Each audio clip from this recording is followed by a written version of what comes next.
आज शनिवार के दिन सुनिए शनिवार व्रत का महत्व, पूजन सामग्री, पूजन मंडप तथा शनिवार व्रत कथा। व्रत का महत्व। शनिवार का व्रत शनिदेव की दशा दूर करने के लिए किया जाता है।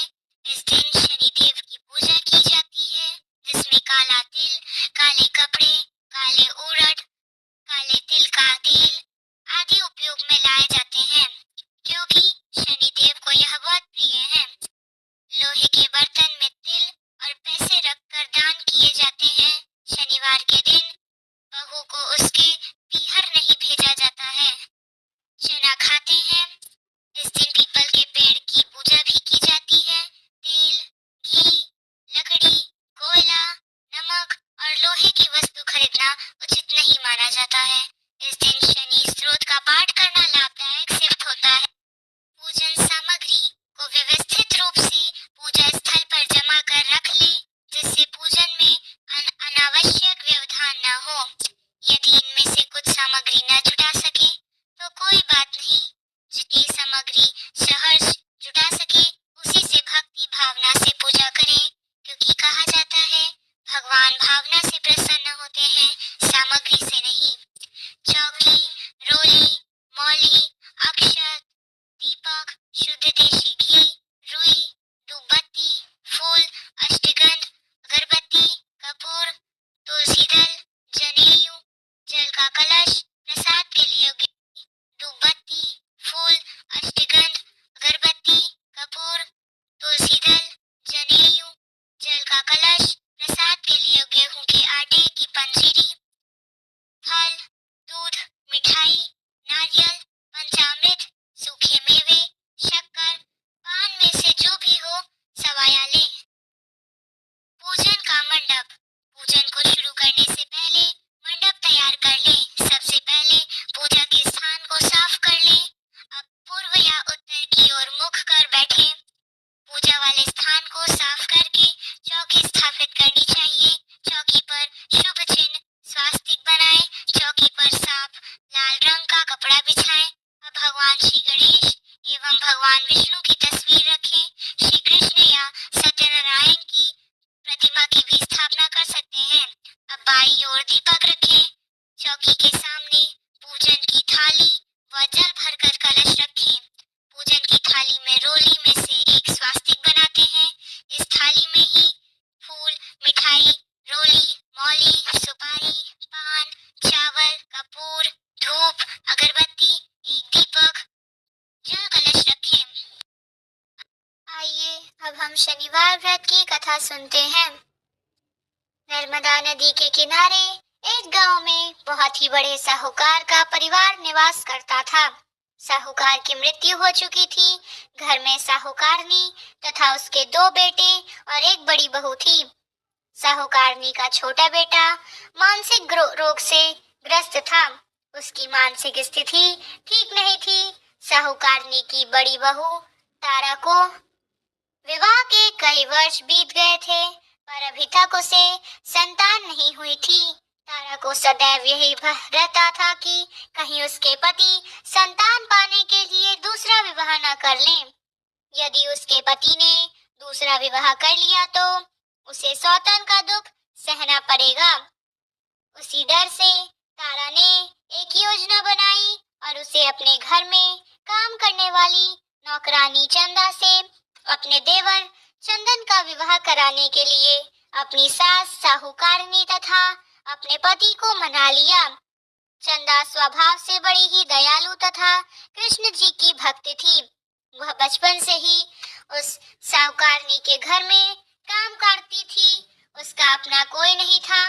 अब चंदा का विवाह मानसिक रोगी चंदन से करा दिया गया। कुछ साल बाद चंदा ने एक सुंदर पुत्र को जन्म भी दिया, किंतु चंदा की जेठानी तारा ने चंदा का बच्चा छीन लिया और उसे घर से धक्के मारकर बाहर निकाल दिया और तारा ने अपने पति को भी अपने पक्ष में कर लिया। बेचारा चंदन तो मानसिक रोगी था, वह कर भी क्या सकता था और वह साहूकारनी चाहकर भी कुछ नहीं कर सकी। दरअसल यह तो तारा की चाल थी। उसने तो कभी चंदा को अपनी देवरानी मानी ही नहीं। वह तो सिर्फ चंदा से उसका बच्चा लेना चाहती थी ताकि पाल पोस कर वह अपना नाम दे सके। अब देखिए, चंदा के बार बार रोने गिड़गिड़ाने पर भी तारा नहीं मानी और उसे उस गांव से ही निकाल दिया। अब चंदा गांव गांव भटकने लगी। भटकते भटकते वह श्री कृष्ण जी के एक पुराने मंदिर में पहुंच गई। वहीं पर उसने प्रभु से न्याय की गुहार लगाई। वह अपना सर भगवान की चौखट पर पटकने लगी तथा लगातार ओम कृष्णाय नमः मंत्र का जाप भी करती रही।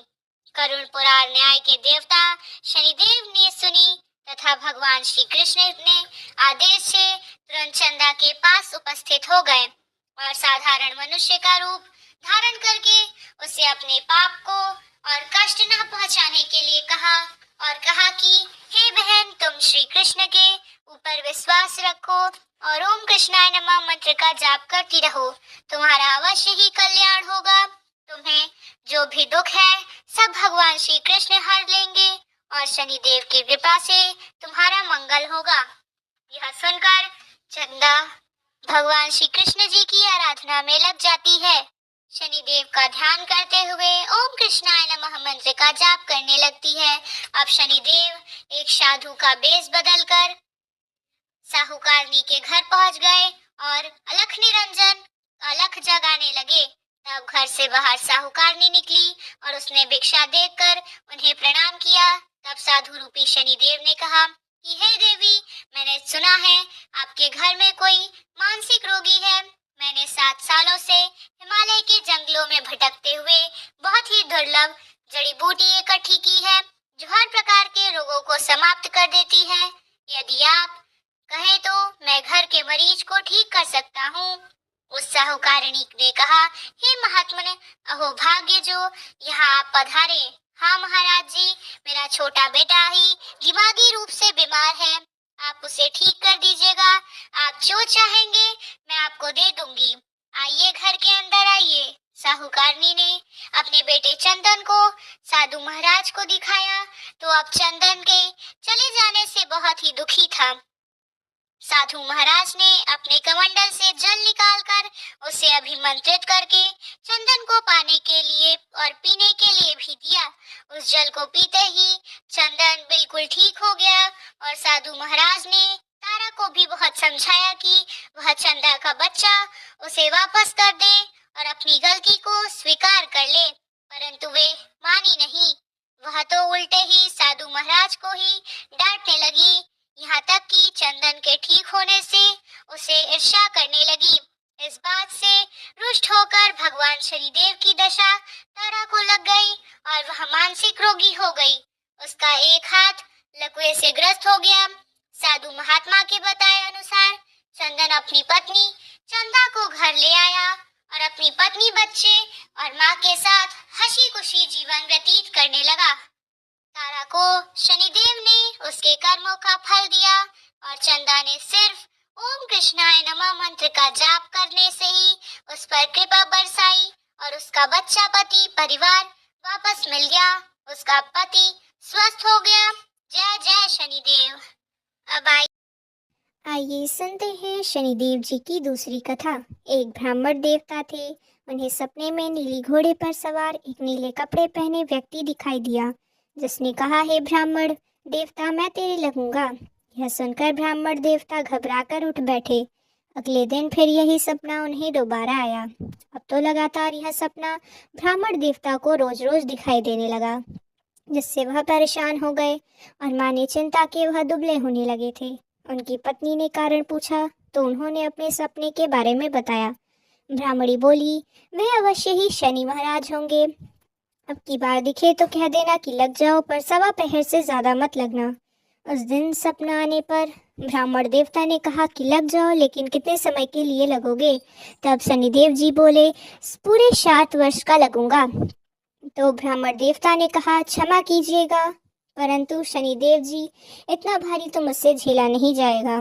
तब शनिदेव बोले, तो 5 वर्ष का ही लगूंगा। ब्राह्मण देवता बोले, यह भी मेरे लिए ज्यादा है। शनिदेव बोले, तो 2.5 साल का लग जाओ। तो ब्राह्मण देवता ने मना कर गया। अब की बार शनिदेव कहने लगे कि सवा पहर का तो लगूंगा ही लगूंगा, इतना तो कोढ़ी कलंगी भिखारी के भी लग जाता हूँ। तब ब्राह्मण देवता ने कहा ठीक है शनिदेव। अब ब्राह्मण देवता को सवा पहर की शनि की दशा लग गई। ब्राह्मण देवता ने नींद से जागकर ब्राह्मणी से कहा, सुनो मेरे सवा पहर शनि की दशा लग गई है, इसलिए मैं जंगल जाकर अपना यह समय बिताऊंगा।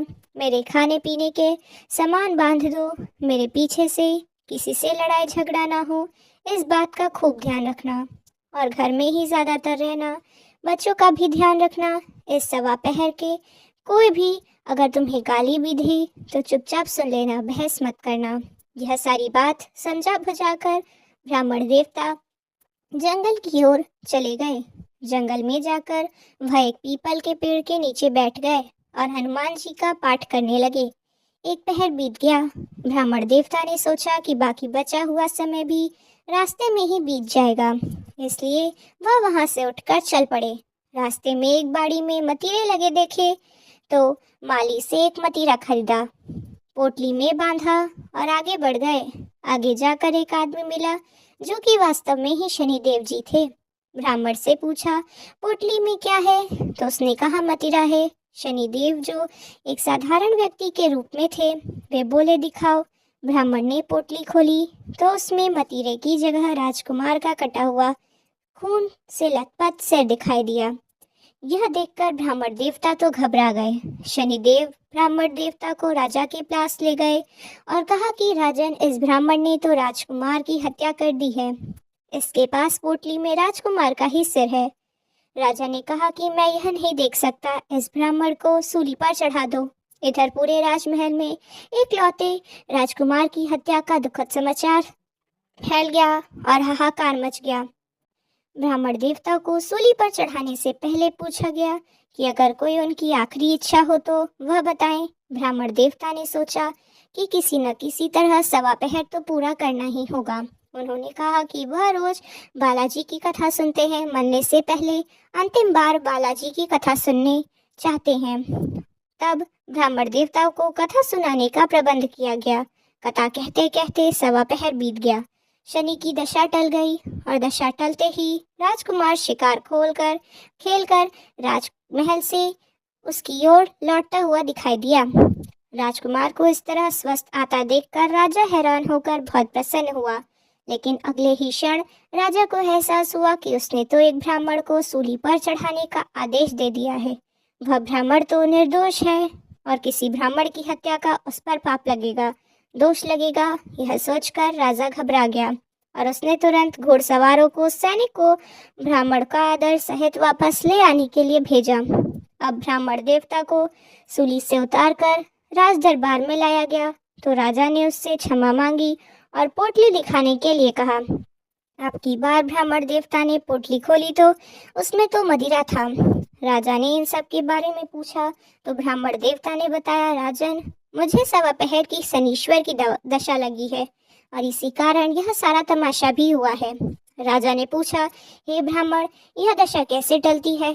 तब ब्राह्मण देवता ने कहा, राजा या सेठ के लगे तो काला हाथी या काला घोड़ा दान करें, गरीब के लगे तो पीपल की पूजा करें। तब बोले, सम शनीश्वर कहिए, जाके पाप सदा ही पढ़िए। शनिदेव जी की कहानी सुने, तिल का तेल और काला उड़द दान दे, काले कुत्ते को तेल से चुपड़ी रोटी खिलाए और शनीश्वर की दशा उतार दे।